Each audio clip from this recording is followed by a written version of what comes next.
Everyone, welcome back to my channel learn well. I hope आप सभी अच्छे होंगे। आज की इस वीडियो में हम डिस्कस करने जा रहे हैं बीकॉम थर्ड सेमेस्टर का सब्जेक्ट जो कि है बैंकिंग एंड इंश्योरेंस। उसके जितने भी इंपॉर्टेंट क्वेश्चन बनते हैं वन बाय वन सभी डिस्कस करेंगे। लेकिन आज की इस वीडियो में जो क्वेश्चन हमने डिस्कस करना है that is list down the recommendation given by the Narasimha committee on the banking reform in India. Video start करने से पहले अगर आप इस चैनल पर नए हो या फिर आपने अभी तक मेरे चैनल लर्न वेल को सब्सक्राइब नहीं किया है तो जल्दी जाके इसे सब्सक्राइब कर लीजिए and don't forget to press the bell icon ताकि आपको फ्यूचर वीडियोस का अपडेट टाइमली मिलता रहे। तो चलिए आज की वीडियो स्टार्ट करते हैं विदाउट वेस्टिंग एनी टाइम। सबसे पहले देखते हैं introduction. The Narasimha Committee was constituted by the Government of India in August 1991 under the chairmanship of Shri M. Narasimha, the then Governor of Reserve Bank of India. The committee submitted its report in November 1991. Narasimha committee को government of India ने अगस्त 1991 में बनाया था। इस committee के chairman Shri M Narasimha थे जो उस समय रिजर्व बैंक ऑफ इंडिया के गवर्नर थे। कमेटी ने अपनी रिपोर्ट नवंबर 1991 में सबमिट की। अब देखते हैं meaning. The Narasimha Committee on Banking Reforms was a high-level committee that reviews the working of Indian banking system and suggested measures to make it efficient, modern, competitive and financial sound. Narasimha committee on banking reform एक high level committee थी। इस committee ने India के banking system का review किया और banking को ज्यादा एफिशिएंट मतलब बेहतर तरीके से काम करने वाला, modern, competitive and financial strong मतलब आर्थिक रूप से मजबूत बनाने के लिए सजेशंस दिए। ठीक है, अब देखते हैं नीड्स फॉर बैंकिंग रिफॉर्म मतलब बैंकिंग रिफॉर्म्स की जरूरतें। पहली नीड क्या थी? नॉन परफॉर्मिंग एसेट्स बहुत ज्यादा थे, बैंक्स का प्रॉफिट कम था। थर्ड, कंपटीशन और कस्टमर सर्विसेज की कमी थी। ठीक है। फोर्थ, क्रेडिट और इंटरेस्ट रेट पर गवर्नमेंट का कंट्रोल था। कैपिटल और टेक्नोलॉजी की कमी थी। So these are the needs for banking reform. अब देखते हैं objectives of this committee. Committee के क्या ऑब्जेक्टिव थे? सबसे पहला ऑब्जेक्टिव था to strengthen the financial system को स्ट्रॉन्ग बनाना। Second, to improve efficiency and profitability, efficiency और प्रॉफिटेबिलिटी को इम्प्रूव करना।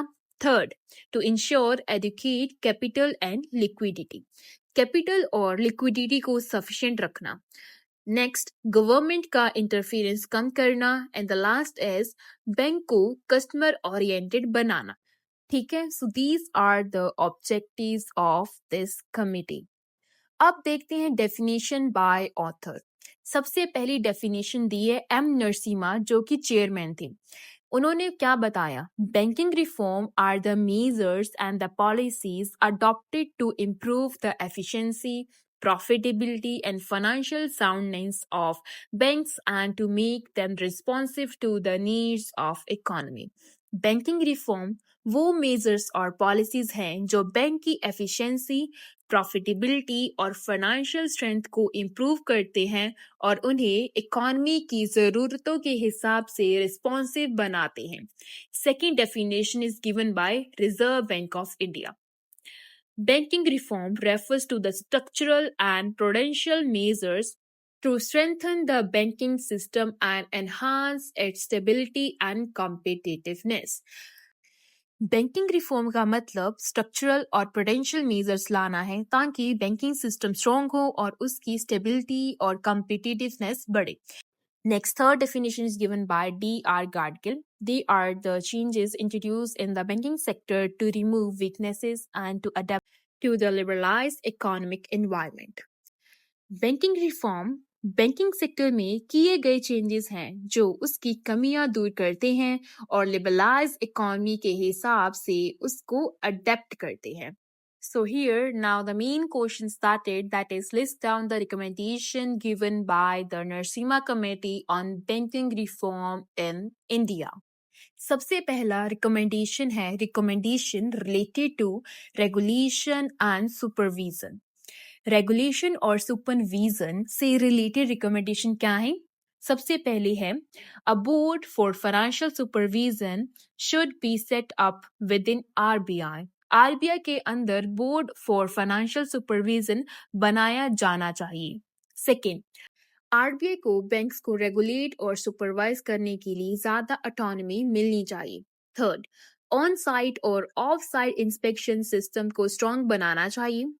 नेक्स्ट, प्रॉब्लम को जल्दी पहचानना और उनके लिए करेक्टिव एक्शन मैकेनिज्म लाना चाहिए। And the last is RBI को income recognisation, asset classification, provisioning norms और कैपिटल एडुकेसी के लिए प्रॉपर गाइडलाइंस देनी चाहिए।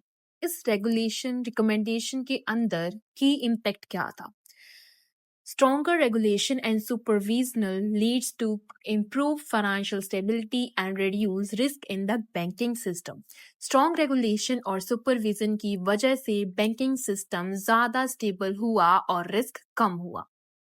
इससे related एक data given है जिसमें indicator 1991 के और 2024 के बताया गया है कि capital to risk weighted asset ratio in 1991 8% थी और 24 में 16.8%, मतलब इंक्रीज आया 8% से 16.8% होगी 2024 में।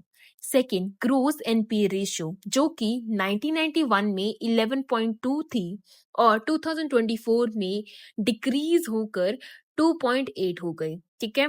और थर्ड, नेट एनपीए रेशियो जो कि 1991 में 5.6% थी और 2024 में डिक्रीज होकर 0.6% हो गई। The second recommendation related to banking structure and operation is banking structure and operation से related क्या क्या recommendation है? सबसे पहली है SLR और CRR जैसे स्टेचुटरी प्री एम्पन्शन को कम किया जाए। सेकेंड, बैंक्स को ऑपरेशनल ऑटोनॉमी दी जाए।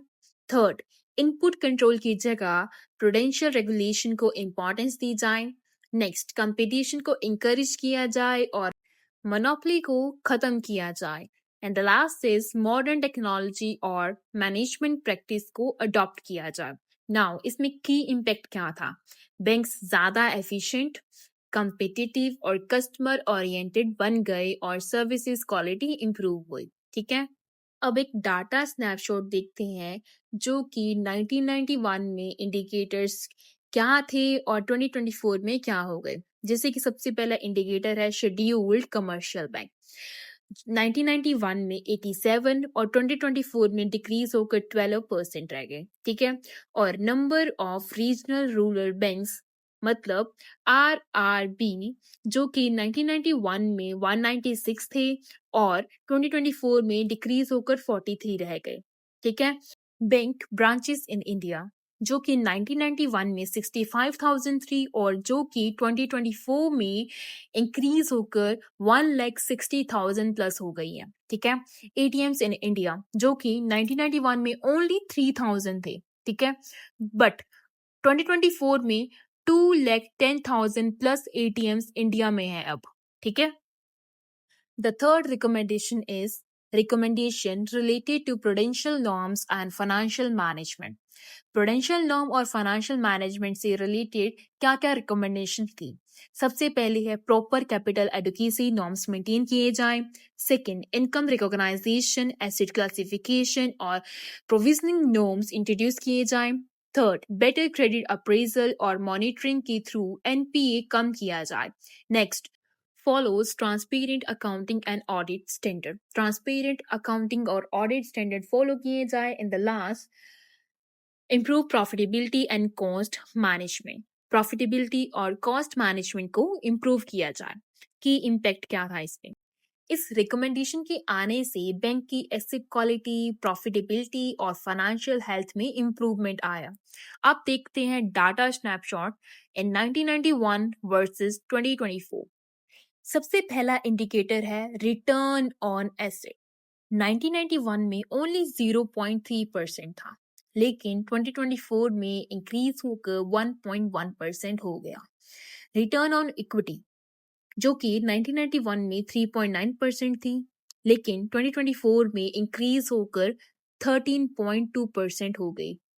नेक्स्ट इंडिकेटर है हमारा नेट इंटरेस्ट मार्जिन, जिसे NIM के नाम से भी जाना जाता है, जो कि 1991 में 2.5% थी और 2024 में इंक्रीज होकर 3.2% हो गई। And the last indicator is operating profit, जो कि 1991 में 14,700 ओनली, लेकिन 2024 में इंक्रीज होकर 3,10,000 हो गई। ठीक है। Next and last recommendation is recommendation related to human resource and customers. Human resources and customer से रिलेटेड क्या क्या रिकमेंडेशन आई? सबसे पहली, improve HR management and training. HR management और ट्रेनिंग को इम्प्रूव किया जाए। Second, introduce performance appraisal system. Performance appraisal system introduce किया जाए। थर्ड, इंसेंटिव्स को परफॉर्मेंस से लिंक किया जाए। Last, customer services and grievances redressal mechanism should be strengthen. Customer services और ग्रीवेंसेस रिड्रेसल मैकेनिज्म को स्ट्रॉन्ग बनाया जाए। इसका की इम्पैक्ट क्या था?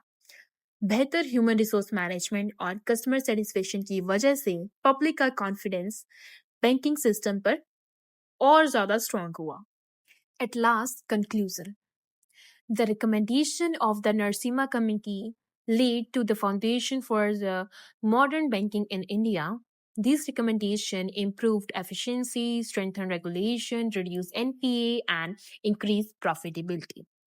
नरसिम्हा कमेटी की रिकमेंडेशन ने इंडियन बैंकिंग की मॉडर्न बैंकिंग सिस्टम की स्ट्रॉन्ग फाउंडेशन रखी। इन रिफॉर्म्स की वजह से बैंकिंग की एफिशिएंसी बढ़ी, रेगुलेशन स्ट्रॉन्ग हुआ, NPA कम हुए और प्रॉफिटेबिलिटी बढ़ी। The Indian banking sector today is stronger, more competitive, and well equipped to support the nation's economic growth.